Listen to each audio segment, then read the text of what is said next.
Vous êtes sur RMC et BFM TV et je reçois Florian Philippot, directeur stratégique de la campagne de Marine Le Pen, porte-parole du Front National. Vous faites partie des nouvelles figures du Front National et puis vous avez un profil un peu atypique, peut-être parce qu'on porte des préjugés sur le Front National, je ne sais pas. En tout cas, vous êtes énarque et HEC. Oui. Qu'est-ce que vient faire un énarque et HEC qu'on trouve plutôt dans les cabinets ministériels actuels de Nicolas Sarkozy ou ceux d'avant, aux côtés de Marine Le Pen? Je suis d'abord un militant, qui défend ses idées, qui est un amoureux de la France, un patriote.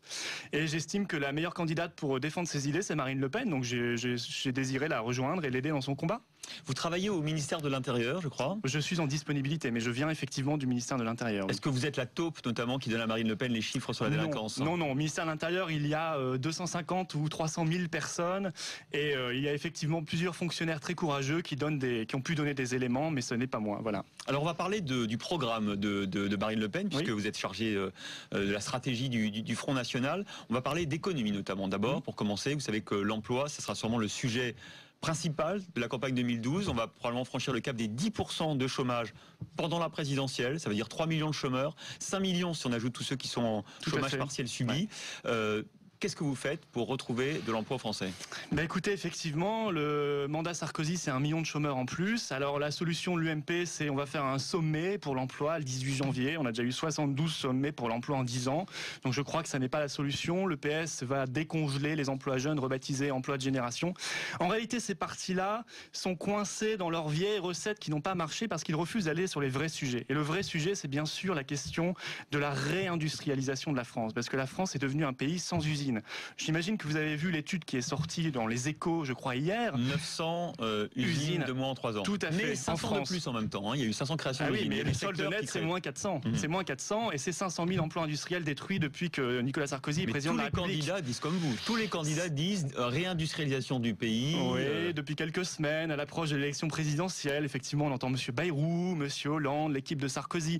Mais personne ne se donne les moyens parce que la vraie question... Vous alors pour recréer des emplois industriels, dites-nous. Il faut toute une gamme de mesures, mais la principale mesure, le principal débat, c'est celui du protectionnisme. Il faut évidemment mettre fin à cette concurrence déloyale qui vient de pays comme la Chine, comme l'Inde, mais également des pays d'Europe de l'Est ou du Maghreb ou de Turquie, qui envahissent notre économie, qui font fermer nos usines parce qu'ils nous concurrencent de manière déloyale. Donc il faut évidemment nous protéger comme le font d'autres pays dans le monde. Le Canada, par exemple, c'est une économie plus petite que la France. C'est 2 fois moins d'habitants que la France. Mais le Canada se protège. Le Brésil se protège. Et donc évidemment, il faut que nous nous protégions par des écluses douanières intelligentes, ciblées. Comment vous faites dans le cadre d'une Europe qui nous interdit de mettre des taxes douanières à nos propres frontières? Eh bien voilà, c'est bien ça le problème. C'est bien ça le problème. Et donc d'ailleurs, toutes les promesses qu'on pourra faire aux Français pendant la campagne venant de personnes qui ont soutenu cette Europe-là, qui ont voté tous les traités et qui la soutiennent encore, c'est-à-dire tous les autres, UMP, PS, Modem, Verts, seront mensongères parce que vous avez raison.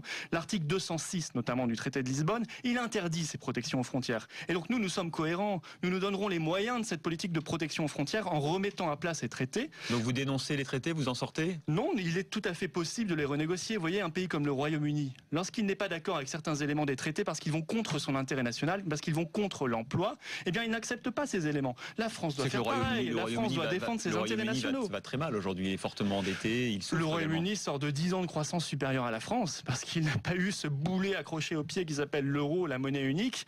Le Royaume-Uni a été touché par la crise comme les autres, d'autant que c'est une économie très financière, mais le Royaume-Uni s'en sort beaucoup mieux et sort beaucoup plus vite de la crise que nous parce qu'il se donne les moyens de défendre ses intérêts nationaux. Donc la question du protectionnisme, c'est la question essentielle de cette campagne. Et tous les discours électoralistes que vous entendrez sont des discours mensongers si on ne pose pas cette vraie question et si on ne pose pas donc la question de l'Europe. Alors il y a une contradiction dans l'affirmation du protectionnisme, vous le savez, c'est que logiquement, si on met des taxes aux frontières, si on empêche des produits à bas coût de rentrer dans notre propre pays, on va renchérir considérablement le coût des pays des produits pour les consommateurs. Or vous savez qu'aujourd'hui, le souci des Français, c'est leur pouvoir d'achat.